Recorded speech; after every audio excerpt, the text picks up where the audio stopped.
Hey, good morning. My name is Lisa Thompson. I'm one of the pastors at our Bayside Folsom campus. So glad you're here and so glad it's Friday.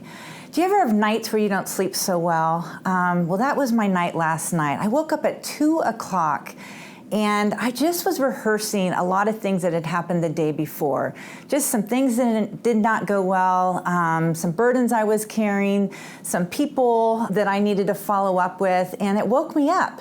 And as I was sitting in bed rehearsing and going over and over, which was keeping me more awake, the Lord reminded me in just that small voice that sometimes we hear, to give all that back to Him, that I should have probably closed my day with giving that over to Him. Maybe that would have helped me to sleep better than I had, but He just was inviting me at 2:30 in the morning to go, Lisa, give me those circumstances, give me those people, give me those stresses, and let me help you sleep better and let me help make your following day better.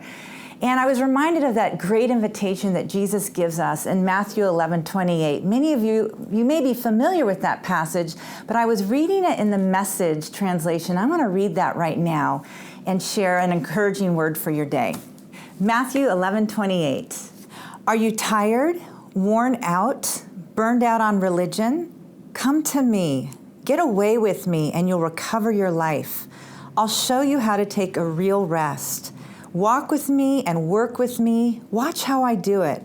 Learn the unforced rhythms of grace.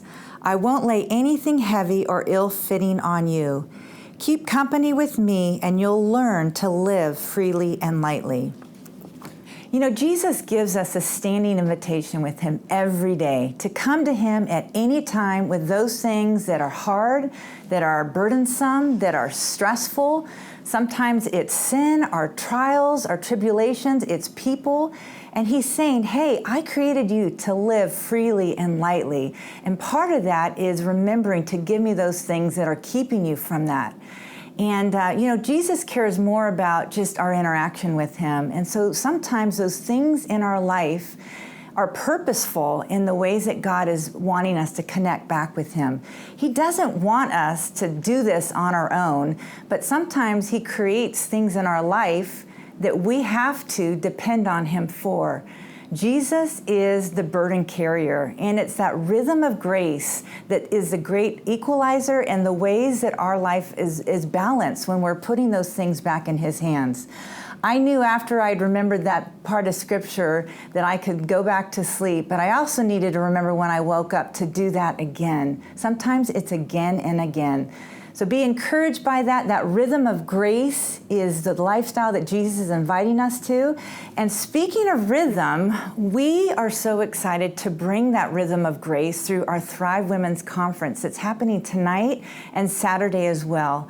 If you or the women in your life have not had a chance to register and get your ticket, you can still do that today. This is a 2-day dynamic conference designed for women in any age and stage of life, from high school all the way up, to come and be encouraged, equipped, and challenged to live that abundant life that God is inviting them to. This conference is like nothing we've seen so far. We are bringing in some of the best keynote speakers. Annie Downs, Jackie Hill Perry, Catherine Wolfe will be in the house, not to mention the dozens of breakouts that you'll have an opportunity to decide on. We are tackling some of those tough conversations. We're looking at identity and purpose. We're looking at what does it look like to be a young woman in this world of culture and faith? What does it look like to be a married woman? What does it look like to be a single woman? There is something for everyone, and we're just inviting you to be a part of that. It's going to be a blast, great teaching, great fun, new friendships to make, great worship, lots of fun stories and special things planned. Everything you need to know about the conference is on BaysideOnline.com, and we hope to see you there.